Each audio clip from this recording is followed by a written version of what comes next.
Welcome back to our YouTube channel love your learning में। आज हम मैथ्स का चैप्टर 2 पॉलिनॉमियल जो था आपका pair of linear equation in two variables exercise 2.2 करेंगे। ठीक है, तो इसको करने से पहले बच्चों मैं तुमको वापस एक बार थोड़ा सा रिकैप करा देता हूँ कि आपको इस एक्सरसाइज में किस चीज़ों का सामना करना पड़ेगा। तो सामना अगर आपको करना है तो दिल को थोड़ा मजबूत करो और दिमाग को थोड़ा सा भयभीत से रहित करो कि भय नहीं लगना, किसी चीज़ का डर नहीं लगना, क्योंकि यहाँ पे सब कुछ सेट करके रखना है, सब कुछ की आसान है, हम कर सकते हैं। ठीक है बच्चों, तो मैंने जैसे आपको प्रीवियस वीडियो में ये बता रखा था कि कब इंटरसेक्टिंग लाइंस होंगी। ठीक है, सॉल्यूशंस कितने होंगे, कंसिस्टेंट होगा या इनकंसिस्टेंट होगा, ये चीज़ें सीखी थी हमने। कंसिस्टेंट होगा या इनकंसिस्टेंट होगा, अगर आपको याद है, अगर नहीं भी है तो मैं एक बार रिकैप करा तो फिर फटाफट अपने एक्सरसाइज पे जाएंगे। ठीक है, तो इंटरसेक्टिंग, पैरेलल, कोइंसिडेंट लाइन, कितने सॉल्यूशंस होंगे, कंसिस्टेंट होगा, इनकंसिस्टेंट होगा, ये सब चीज़ें हम सीखेंगे आज के इस वीडियो में। तो सबसे पहले हम बात करते हैं इंटरसेक्टिंग की। सिचुएशन क्या होगा बच्चों, if a1 by a2 does not equals to b1 by b2। अगर ये सिचुएशन है अगर आपके पास, अब आपको पता है a1 क्या होता है, a2 क्या होता है, b1 क्या होता है, b2 क्या होता है, क्योंकि pair of linear equation in two variables में हम डील कर रहे हैं बच्चों, तो दो इक्वेशन तो होगा ही होगा आपके पास। ठीक है, सो अगर आपका a1 by a2 does not equals to b1 by b2 तो लाइन कैसी होंगी, इंटरसेक्टिंग, मतलब कुछ ऐसे, अंधेरा कायम रहे समथिंग टाइप। ठीक है, सम्राट के लिए शक्तिमान, तो ऐसे होगा बच्चों, होगा। कितनी जगह पे कट कर रहा है, एक जगह पे, इंटरसेक्टिंग लाइन। सोल्यूशन कितने होंगे, obviously one solution, solution one. अब एक चीज बताता हूं बच्चों, मैं आपको रिकैप करा देता हूं। अगर आपको कुछ भी सोल्यूशन मिल रहा है, कुछ मिल रहा है, जब भी मिलेगा कंसिस्टेंट होगा, ध्यान रखना। सोल्यूशन मिल रहा है कंसिस्टेंट, नहीं मिल रहा तो भैया इनकंसिस्टेंट, तुम जाओ अपने घर, हमें तुम्हारी जरूरत नहीं है। ठीक है, solution, if you are getting solution, चाहे एक मिल रहा हो चाहे बहुत सारा मिल रहा हो, तो वो कंसिस्टेंट होगा। अगर नहीं मिल रहा है सोल्यूशन तो आप क्या बोलोगे उसे, इनकंसिस्टेंट, तो भैया अपना देख, ये चीज बोलेंगे। ठीक है, तो ये हो गई इनकंसिस्टेंट, मतलब सॉरी कंसिस्टेंट हो गया इंटरसेक्टिंग लाइंस। तो और क्या सिचुएशन होता है, this is your first situation. Second situation की बात करें अगर हम, if a1 by a2 equals to b1 by b2 and it is also equals to c1 by c2, है ना। जब तीनों एक दूसरे के बराबर हैं तो सबसे पहले बात करेंगे कि लाइन कैसी होगी भैया, लाइन होगी कोइंसिडेंट। अब कोइंसिडेंट क्या होता है, एक के ऊपर एक ऐसे, तो इसके ऊपर जस्ट एक और ऊपर लाइन ऐसे चढ़ जाएगी। ठीक है, पूरी तरीके से कोइंसिडेंट होगी। ठीक है, जैसे एक सिक्के के दो पहलू होते हैं, वो कोइंसिडेंट होते हैं, एक के ऊपर हेड एंड टेल कोइंसिडेंट होते हैं। तो कोइंसिडेंट हो गया, जब आपका तीनों चीज पैरेलल होगा बच्चों, तो ध्यान रखना तीनों चीज बराबर होगी तो लाइन कोइंसिडेंट लाइन होगी। कितनी जगह पे टच करा, बहुत जगह पे, तो सोल्यूशन क्या हो गया, मेनी सोल्यूशंस। क्या हो गया, मेनी सोल्यूशंस। ध्यान रखना सोल्यूशंस मेनी होगा, अगर कोइंसिडेंट लाइन है सोल्यूशंस बहुत सारे होंगे, और आपको सोल्यूशन मिल रहा है तो क्या हुआ, कंसिस्टेंट। यार कुछ मिल रहा है तो रख लो अपने पास, कंसिस्टेंट बना दो उसे। अब बात करते हैं थर्ड सिचुएशन की। ठीक है, सुनना है थर्ड सिचुएशन, तो भैया सुनो फिर थर्ड सिचुएशन। थर्ड सिचुएशन क्या कहता है हमारा, थर्ड सिचुएशन कहता है if a1 by a2 is equals to b1 by b2, मगर ये बराबर नहीं होगा c1 by c2 के। अगर ये सिचुएशन है, अगर a1 upon a2 बराबर है b1 upon b2 के, लेकिन b1 upon b2 बराबर नहीं है c1 upon c2 के, तो क्या होगा, लाइन होंगी पैरेलल, लाइन होंगी कैसी, पैरेलल लाइन होंगी यार, पैरेलल लाइन होगी कुछ इस तरीके से। ठीक है, तो सोल्यूशन क्या हुआ, कहीं पे कट कर नहीं रहा तो सोल्यूशन क्या लिख लेगा यार, कुछ नहीं लिख लेगा सोल्यूशन। तो बात करेंगे हम नो सोल्यूशन की, कि भैया नहीं होगा कोई भी सोल्यूशन, कोई सोल्यूशन नहीं मिल रहा, तो क्या करेंगे हम, तो कुछ मिल नहीं रहा तो क्या बोलेंगे हम, भैया तू इनकंसिस्टेंट है। क्या है तू, इनकंसिस्टेंट। ठीक है, कुछ मिल नहीं रहा सोल्यूशन, इनकंसिस्टेंट। समझ में आ गया, मैं इसलिए समझा रहा हूं क्योंकि इन चीजों का आपको इस एक्सरसाइज में सामना करना पड़ेगा, और मैं चाहता हूं इसका सामना बहुत ही डट कर करो, कोई डर ना हो दिमाग में। समझ आ गया, चलो फिर फटाफट हम एक्सरसाइज कर लेते हैं यार। क्लियर हो गया, सोल्यूशंस अगर मिल रहा है, कंसिस्टेंट नहीं मिल रहा तो इनकंसिस्टेंट, तू जा भाई। सिर्फ दो केस में आपको कंसिस्टेंट मिलेगा, इंटरसेक्टिंग में और कोइंसिडेंट में। ठीक है, तो चलो फटाफट हम करते हैं एक्सरसाइज शुरू बिना किसी देरी के। तो अब हम क्या करेंगे, अब हम करेंगे एक्सरसाइज 2.2 भैया, 3.2, सॉरी मैंने बच्चों एक्सरसाइज ही गलत लिख दिया है, 3.2 होगा, सॉरी बच्चों। तो ये हमारा 3.2 एक्सरसाइज होगा आज। ठीक है, तो 3.2 करने के लिए शुरुआत करते हैं पहले क्वेश्चन से, क्वेश्चन नंबर फर्स्ट। ठीक है, क्वेश्चन नंबर फर्स्ट क्या कहता है, हमें क्या करना है बच्चों इसमें, फ्रॉम हमें सबसे पहले तो एक पेयर ऑफ लीनियर इक्वेशन बनाना है 2 वेरिएबल्स में, ठीक है, इन 2 वेरिएबल्स बनाना है, 2 इक्वेशंस बनाने हैं, फिर उसके सोल्यूशन ग्राफिकली फाइंड आउट करने बच्चों। तो ग्राफिकली बच्चों मैं ग्राफ तो प्रॉपर बना नहीं सकता, लेकिन कोशिश करूंगा तुम लोगों को ग्राफिकली बनाने के, समझाने का। आप करना ग्राफ आपके पास खुद, अगर आपके पास ग्राफ है तो बहुत अच्छे से आप कर सकते हो बच्चों, ठीक है। तो सबसे पहला है question, 10 students of class 10th, भैया 10वीं के 10 बच्चे थे और उन्होंने चुपके से जाके मैथमेटिक्स क्विज में पार्ट ले लिया। अब बच्चे थे क्लास में तो कुछ लड़के होंगे कुछ लड़कियां होंगी, ठीक है भैया। 2 सिचुएशन बनानी है बच्चों, ध्यान रखना 2 इक्वेशंस बनानी है। तो 10 बच्चे क्लास 10th के, ठीक है, जाते हैं मैथमेटिक्स क्विज में पार्ट ले लेते हैं, ठीक है भैया।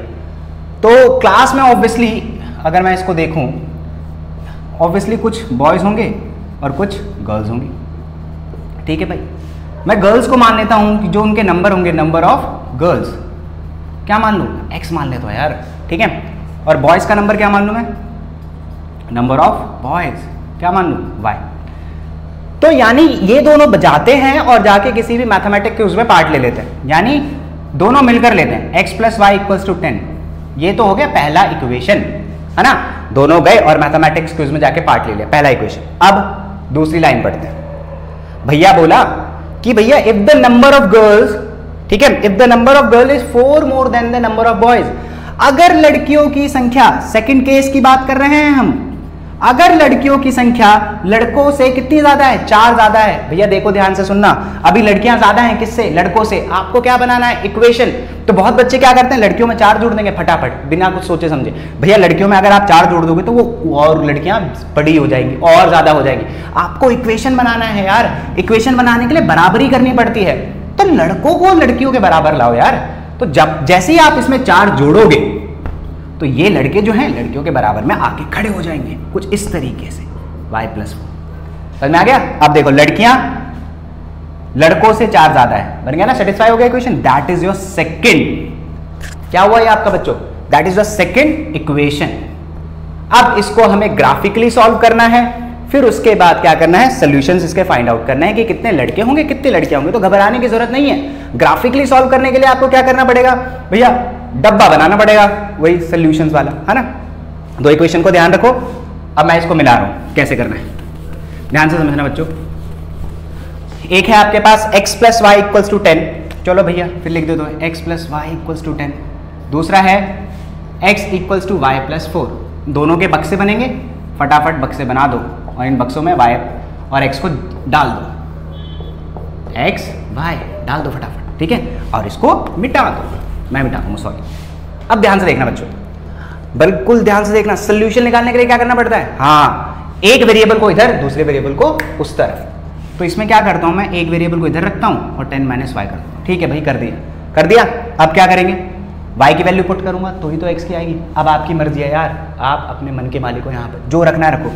y = 0 तो x क्या होगा, 10 - 0 = 10, है ना, 10। जब आपने y 0 लिखा तो ये 10 आ गया, ठीक है। एक और रख लेते हैं 1, तो x कितना होगा, 10 - 1 कितना है, 9, 1 रखा 9। एक और रख लेते हैं बच्चों 2, तो x = 10 - 2 यानी 8। जब आपने 2 रखा तो यह है 8। क्लियर हुआ, ठीक है। अब बात करते हैं यहाँ पे बच्चों, इस पे आते हैं। ऑब्वियसली एक वेरिएबल इधर है एक वेरिएबल उधर, तो ज़्यादा माथा बच्ची नहीं करनी है आपको। x = y + 4, y की वैल्यू रखते जाओ, x की वैल्यू मिलती जाएगी आपको। तो y = रखते हैं 0, आपकी मर्जी है कुछ भी रखो। तो x = 0 + 4 that is 4, y 0 x 4। अब y रखते हूँ 1, तो क्या होगा, x = 1 + 4 यानी 5, 1 5। अब y रख लेते हैं 2, तो x लिख लेगा कितना, 6। अरे यार क्या बात है, बहुत बढ़िया, निकल गया। अब देखो बच्चों, अब क्या करना है, ग्राफ बना लेते हैं लगे हाथों, ठीक है। देखो ग्राफ कैसे, ये समझ में आ गया ना आपको। चलो फिर फटाफट हम ग्राफ बना लेते हैं यार, बिना किसी सोच समझ के। मतलब सोचना समझना तो है ही, लेकिन ग्राफ कैसे बनाना जाना ध्यान से। सब कुछ पॉजिटिव है बच्चों, देखो ध्यान से, ऐसे बनाना है आपको। सोल्यूशन कैसे निकालना है ग्राफिकली वो समझा दूंगा मैं आपको, पहले वो जरूरी है बच्चों। Origin that is your x axis positive, y axis positive. बच्चे सब कुछ पॉजिटिव है इसलिए नेगेटिव लिखने की जरूरत नहीं है, ये कार्टेशियन प्लेन होता है आपका, दैट इज योर ओरिजिन। यहाँ नंबर लिख लेता हूँ, 1 2 3 4 5 6 7 8 9 10। 1 2 3 4 5 6 7 8। ठीक है, इतना रख लेता हूँ। पहला इसका बनाते बच्चों, x की वैल्यू 10 है, y की वैल्यू 0, ये रहा 10, y 0 on the x axis. x की वैल्यू 9, y की वैल्यू 1, 9 1 मान लो ऐसे। x की वैल्यू 8, y की वैल्यू 10, 8 और y की वैल्यू 2 है, सॉरी, तो यहाँ आगे 2 पे, ठीक है। अब इधर आ जाए तो इसका भी सेम ग्राफ पे बनाना है बच्चों। x की वैल्यू 4, y की value 0, 1 2 3 4 on the x axis. फिर x की वैल्यू 5, y की वैल्यू 1, 5 1, ठीक है। अब x की वैल्यू 6, y की वैल्यू 2, कुछ इस तरीके से, और ये गया ऐसे और ये गया ऐसे, है ना, ऐसे हुआ। अब जरा ध्यान से देखो बच्चों, ये देखो ये कटर कर रहा है, यहाँ पे ये है, ये x एक्सिस है बच्चों, ये आपका y एक्सिस है। x किसको माना था आपने? गर्ल्स को माना था। गर्ल्स देखो कितनी दिख रही है इंटरसेक्टिंग लाइन से, यहाँ परपेंडिकुलर खींचो, जहां पे कट करेगा वहां से आपको एक ऐसे परपेंडिकुलर दोनों साइड पे भी खींचना है, x एक्सिस पे भी, y एक्सिस पे भी। x एक्सिस पे खींचा तो आपको दिखा गर्ल्स की संख्या कितनी, 7 और बॉयज की 3, मिल गया आपका नंबर ऑफ गर्ल्स ये, नंबर ऑफ बॉयज ये। क्लियर हो गया? ग्राफिकली कुछ इस तरीके से सॉल्व करते हैं। अब हम आते हैं इसके सेकेंड पार्ट पर, समझ में आया ना बच्चों? क्लियर हुआ कैसे? जहां पे भी आपकी लाइंस इंटरसेक्ट करेंगी उस जगह पे परपेंडिकुलर y एक्सिस पे भी x एक्सिस पे खींचो, जहां पे मिल रहा है वो आपका नंबर ऑफ गर्ल्स और बॉयज होगा, ठीक है। रब कर दें, ठीक है। चलो हम क्वेश्चन नंबर इसका सेकंड पार्ट करते हैं बच्चों, फटाफट बिना टाइम गवाए जल्दी से देखते हैं क्वेश्चन नंबर सेकंड क्या है।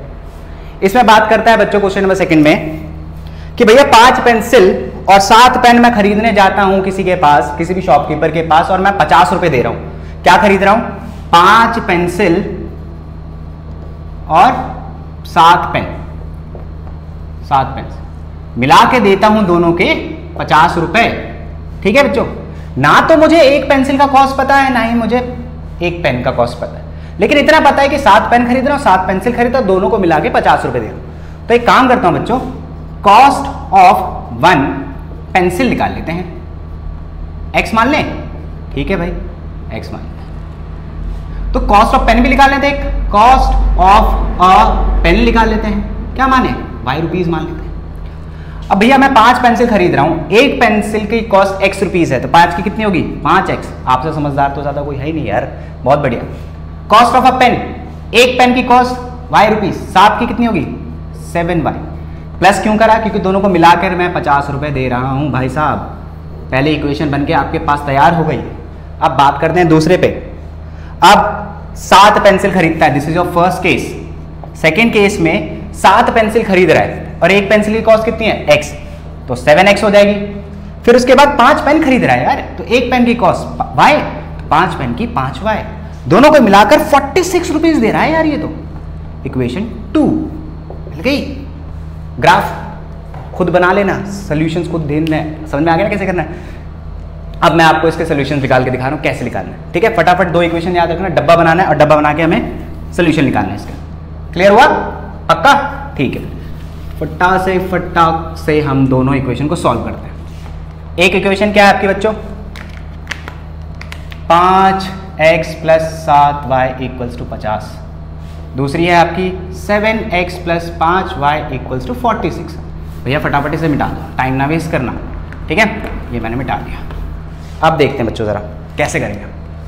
भैया एक काम करते हैं, एक को इधर रखते हैं, दूसरे को उधर भेज देते हैं। भेज दिया, सिर्फ एक वेरिएबल रहना चाहिए, कोई नंबर नहीं रहना चाहिए। तो यार नंबर रहना चाहिए तो 5 को भी हटाना पड़ेगा, मल्टीप्लाई और जाके डिवाइड, तो 50 - 7y / 5 निकल गया, ठीक है। अब इसका बनाते हैं बक्सा, सिर्फ 3 ही है ना। आप एक चीज़ ध्यान रखना बच्चों, आप ग्राफ में हैं, आप डेसिमल में अगर वैल्यूज आएंगे तो उसको भी प्लॉट कर सकते हो, ठीक है। तो इसमें अगर डेसिमल में आएगा, चाहे जैसे भी आएगा, लेकिन कोशिश करना है कि डेसिमल में ना आए। कोशिश तो यही करना, रख तो कुछ भी सकते हो, लेकिन कोशिश ये करना कि जब आप माइनस करोगे रखने के बाद तो वो 5 से डिवाइड हो जाए, कोशिश करना। तो जैसे सपोज मुझे पता है कि अगर मैं y की वैल्यू 0 रखूंगा तो 50 में से 0 जाएगा तो 5 से डिवाइड हो जाएगा, तो y की वैल्यू मैं 0 रख देता हूँ। तो देखो x की वैल्यू क्या आएगी, 50 - 7 × 0 / 5, तो x = 50 - 0 5 कट जाएगा, कितना है 10। यानी y को जब 0 रखा तो आया है 10, ठीक है। और देख लेते हैं बच्चों, अब मैं क्या रखता हूँ, मैं रख देता हूँ 5, क्योंकि 35 हो जाएगा और डिवाइड होगा, माइनस होगा तो वो कुछ 5 से डिविजिबल ही होगा। तो y इक्वल्स टू 5 रख देते बच्चों, x equals to 50 minus 7 into 5 upon 5, तो 50 माइनस 35 अपॉन 5 बच्चों, कितना बचेगा 15 अपॉन 5 कितना आ गया 3।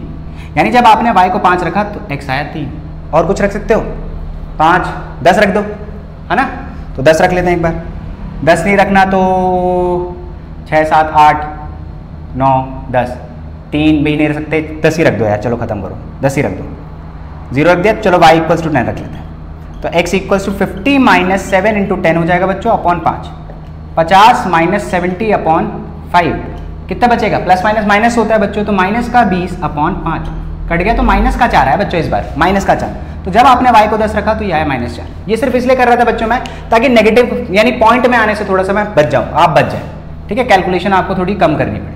अब इधर आते हैं, इधर भी कुछ ऐसी सिचुएशन होगा, कोई बात नहीं, आपको अगर x रखना है तो रख लो, y रखना है आपकी मर्जी, तो मैंने 7x equals to 46 minus 5y कर दिया, x 7 उधर जाके डिवाइड हुआ, 46 माइनस 5y अपॉन 7, ठीक है, वैल्यूज रखनी है कुछ ऐसे जो डिवाइड हो जाए, ठीक है।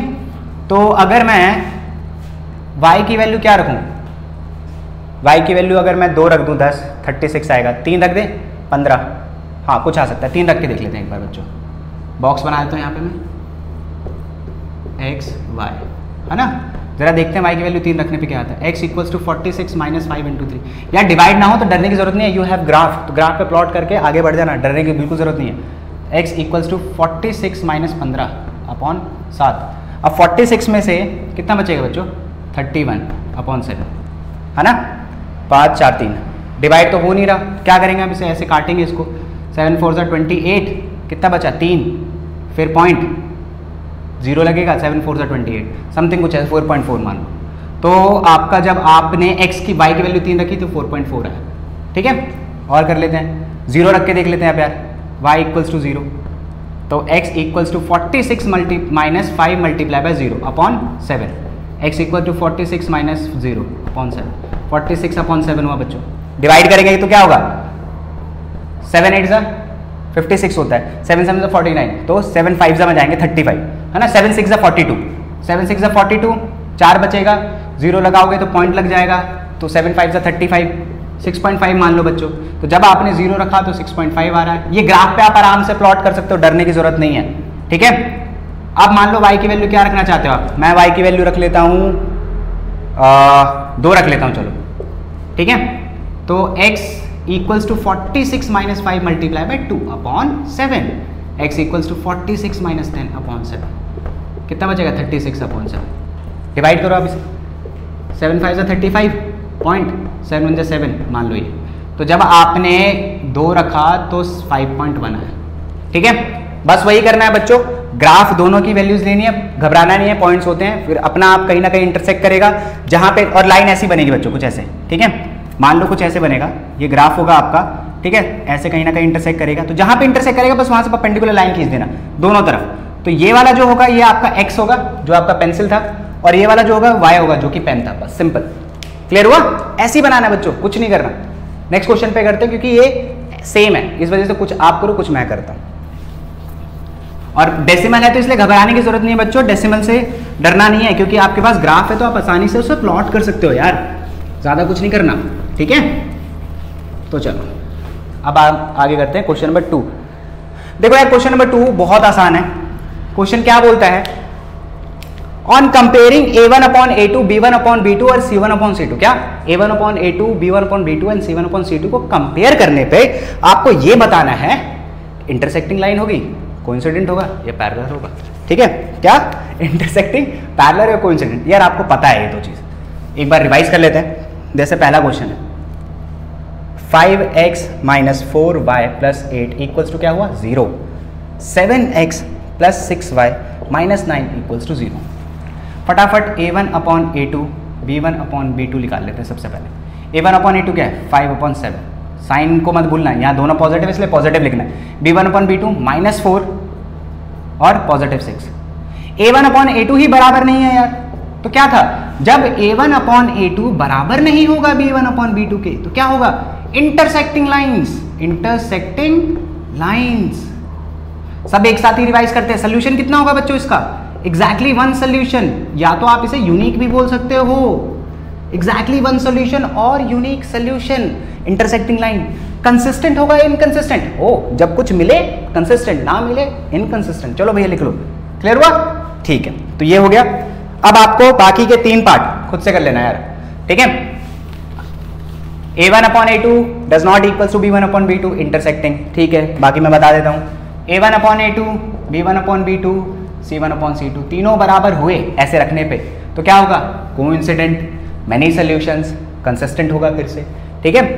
फिर अगर आपका ऐसे हुआ a1 upon a2 बराबर b1 upon b2 लेकिन नहीं है बराबर c1 upon c2 तो क्या होगा? पैरेलल लाइंस, पैरेलल लाइन में नो सॉल्यूशन, इनकंसिस्टेंट। समझ में आया ना? ठीक है बच्चों, फिर तो क्वेश्चन नंबर हम 3 पे आते हैं। वीडियो थोड़ी लंबी बन जाएगी तो बच्चों मैं इसको 2 पार्ट में करा के कोशिश करूंगा, 2 पार्ट में आपको खत्म करवा दूं, ठीक है। ध्यान से देखो बच्चों, क्वेश्चन नंबर 3। क्वेश्चन नंबर 3 क्या कहता है? वही है चीज यार। On comparing a1 upon a2 b1 upon b2 c1 upon c2 आपको बताना है कि कंसिस्टेंट है या इनकंसिस्टेंट। अब आप मुझे ये बता दो यार कि कंसिस्टेंट और इनकंसिस्टेंट किस केस में होता है? इनकंसिस्टेंट, बता दो। अब ना शर्माओ, कंसिस्टेंट किस में होता है बच्चों? a1 upon a2 बराबर नहीं होता b1 upon b2, यानी इंटरसेक्टिंग लाइंस। सोल्यूशन कितना होगा बच्चों इसका? एग्जैक्टली वन सोल्यूशन और यूनिक सोल्यूशन, है ना। दूसरा क्या होगा? a1 upon a2 b1 upon b2 बराबर c1 upon c2, है ना। क्या होगा? कोइंसिडेंट लाइन, मैनी सॉल्यूशंस, ठीक है। इनकंसिस्टेंट सिर्फ एक केस में होता है बच्चों, पैरेलल में।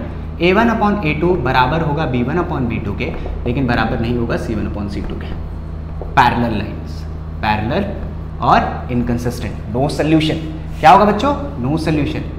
वीडियो को पॉज करके बच्चों इसको आप नोट डाउन कर सकते हो, नो सॉल्यूशन, ठीक है। अब बात करते हैं क्वेश्चन पे। क्लियर हो गया? दोबारा बार इसलिए समझा रहा हूं ताकि आपके दिमाग में बैठ जाए बच्चों ये। अब देखते हैं, एक क्वेश्चन मैं कराऊंगा, बाकी आपका होमवर्क होगा, ध्यान से समझना, ठीक है। चलो फिर मैं इसका सबसे हार्ड पार्ट कराता हूं आपको, क्वेश्चन नंबर 3 का third part. 3/2 x plus 5/3 y और इक्वल्स टू 7, ठीक है भाई, कोई दिक्कत नहीं। 9x minus 10y equals to 40, चलो कोई दिक्कत ही नहीं इधर तो। a1 a2 b1 b2 sign के साथ, ठीक है। अगर आप c1 को इधर करना चाहते हो तो कर दो, कोई दिक्कत नहीं है। तो कुछ ऐसे हो जाएगा -7 इक्वल्स टू 0, ठीक है। घबराने की जरूरत नहीं यार। चलो a1 upon a2 करते हैं पहले, है ना।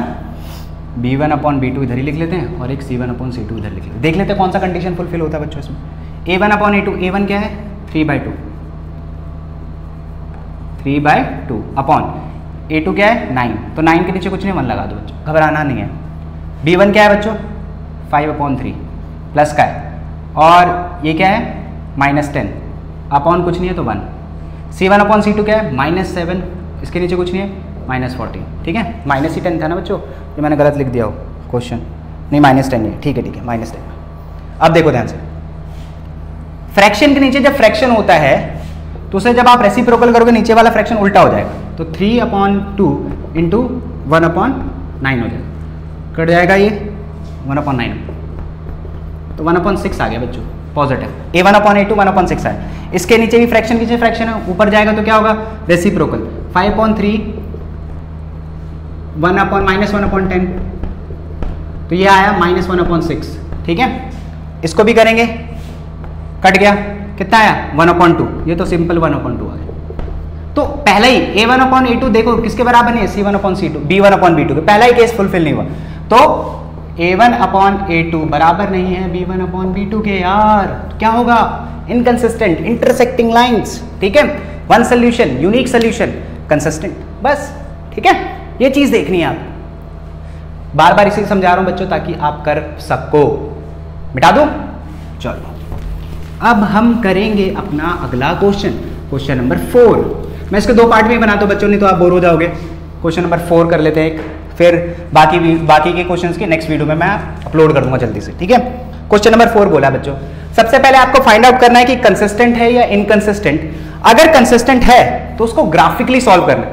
अब ग्राफिकली सॉल्व करना तो आपको आता है यार, सॉल्यूशंस आप आसानी से निकाल सकते हो, है ना, निकाल सकते हो कि नहीं निकाल सकते।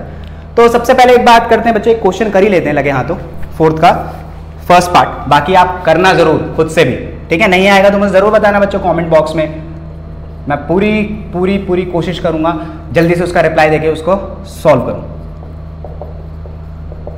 ये ठीक है बच्चों। अब देखते हैं जरा यार, पहले तो चेक करना है कि कंसिस्टेंट है कि इनकंसिस्टेंट। अगर कंसिस्टेंट होगा तो ही आप उसे ग्राफिकली सॉल्व करोगे। तो देखते हैं, A1 क्या है आपका 1, B1 1, C1 इधर ले आओ -5, ठीक है। A2 क्या है 2, B2 क्या है 2, C2 इधर ले आओ -10। ओहो, A1 अपॉन A2 देखते हैं, B1 अपॉन B2 देखते हैं, फिर C1 अपॉन C2 भी देख लेते हैं। A1 upon A2 1 upon 2, B1 upon B2 1 upon 2, C1 upon C2 -5 upon -10। अरे यार ये भी 1 अपॉन 2 है, तीनों बराबर आ गए। तीनों बराबर किस में होते हैं? हाँ, कोइंसिडेंट में, कोइंसिडेंट में लाइंस। तो क्या हुए? कंसिस्टेंट हो गया भाई साहब ये तो। अब अगर कंसिस्टेंट है तो ग्राफिकली सॉल्व करना है, इनकंसिस्टेंट होता तो वहीं छोड़ देते यार। अब ग्राफिकली इसके सॉल्यूशंस निकालने हैं। अब निकालते हैं, देखो ग्राफिकली कैसे सॉल्यूशन लिखेंगे। ग्राफिकली सॉल्यूशन मतलब सिर्फ x और y की वैल्यू, तो सिर्फ ये दो इक्वेशन याद रखना बच्चों। मैं इसको ग्राफिकली सॉल्व करके दिखा रहा हूं, बाकी आप लोग खुद करोगे, ध्यान रखना, प्रैक्टिस करते रहना। रब करूं? ठीक। एक ही चीज बच्चों बार बार रिपीट हो रही है और कुछ नहीं है इसमें, है ना। इतना तो आप लोग समझ ही गए होंगे कि सर एक ही चीज बार बार रिपीट हो रही है ना। तो देखते हैं, इसका पहले बनाते हैं बक्सा, जादुई पिटारा। इसका भी बनाएंगे बक्सा, जादुई पिटारा। बना दिया, ऐसे लाइन खींच देंगे इनके बीच में। भैया एक वेरिएबल को इधर, दूसरे वेरिएबल को उधर, ये तो हमारा पहला फंडा है। तो x equals to 5 minus Y, Y की वैल्यू रखते जाओ, x की वैल्यू आती जाएगी। y की वैल्यू रखते हैं 0, तो x की वैल्यू लिख ली -5 -0 यानी 5, 0 5। और रखते हैं y की वैल्यू 1, तो x equals to 5 minus 1, x की वैल्यू 4 1 4, और y की वैल्यू 2, x -5 - 2। अरे बाप रे 3 निकल गई यार। जैसे ही आपने 2 रखा ये निकल गया 3, है ना। अब आगे करते हैं बच्चों। देखो 2x equals to 10 - 2y, x multiply हो रहा है 2 उधर जाके डिवाइड, यानी अब आप कोशिश करना कुछ इस तरह की वैल्यू रखो कि माइनस करने पे 2 से डिवाइड हो जाए। तो y की वैल्यू पहले रख लेते हैं 0, है ना। तो देखते हैं x equals to 10 - 2 multiply by 0 upon 2, यानी 10 - 0 अपॉन 2 यानी 10 डिवाइडेड बाय 2 यानी 5 आ गया बच्चों। जैसे ही आपने y 0 रखा, x आ गया 5, खत्म का, है ना। और आगे रख लेते हैं y इक्वल्स टू 2 रख लेते हो बच्चा, है ना। तो x equals to 10 - 2 multiply by 2 upon 2, 10 - 4 upon 2 यानी 6 हो गया ना बच्चों, 6 अपॉन 2 कितना आया 3, निकल गया। अब एक और निकाल लेते हैं फटाफट, यानी आपने जब y 2 रखा तो ये 3 आया। अब देखो एक और चीज़, अब मैं y की वैल्यू 3 रख लेता हूँ बच्चों, तो x क्या निकलेगा 10 - 2 मल्टीप्लाई बाय 3 अपॉन 2, है ना, ये निकला। तो देखो x इक्वल्स टू 10 - 6 अपॉन 2, तो 4 अपॉन 2 आया बच्चों यानी 2। जब आपने 3 रखा तो ये आया 2, ठीक है। अब आपके पास जो जादुई पिटारे में आपके पास सॉल्यूशंस निकल चुके हैं। सॉल्यूशन निकल गया तो देरी किस बात की है यार, ग्राफ बनाओ, ग्राफ बना के खत्म करो सरदर्दी। बिल्कुल भी ग्राफ मिलेगा, ऐसे इंटरसेक्ट करेगा, परपेंडिकुलर लाइन, सॉल्यूशन निकालो। चलो निकालते हैं। फिर सारे पॉजिटिव हैं बच्चों, तो पॉजिटिव ही वाला बनाएंगे, नेगेटिव वाला नहीं बनाएंगे। थोड़ा लाइन इधर से उधर हो जाए तो खुद से ग्राफ में भी देख लेना। 1 2 3 4 5, 1 2 3 4 5। पहले इधर बनाते हैं, x5 है y 0 on the x axis, x4 y1, x3 y2, x3 y2। तो कुछ ऐसे बनेगा, ठीक है। सॉल्यूशन बताने इसके कैसे लिख लेंगे, ठीक है। ये हो गया। चलो भाई अब इधर आ जाते हैं। x की वैल्यू क्या है 5, y 0 यानी इसी पर 3 2 3 2 2 और कहाँ 2 और 3, ये रहा 2 और ये रहा 3। ओहो कोइंसिडेंट, देखा क्या बना यार, कोइंसिडेंट बन गया ये तो, कोइंसिडेंट लाइन हो गया। क्योंकि ऑब्वियसली यार a1/a2 b1/b2 c1/c2 तीनों बराबर थे, तो लाइन तो कोइंसिडेंट बननी थी। अब बता दो यार सोल्यूशंस क्या होंगे। हाँ नहीं तो मैनी सोल्यूशंस होंगे यार, खामा आया समझ में, मैनी सोल्यूशंस। क्लियर हुआ, पक्का ना?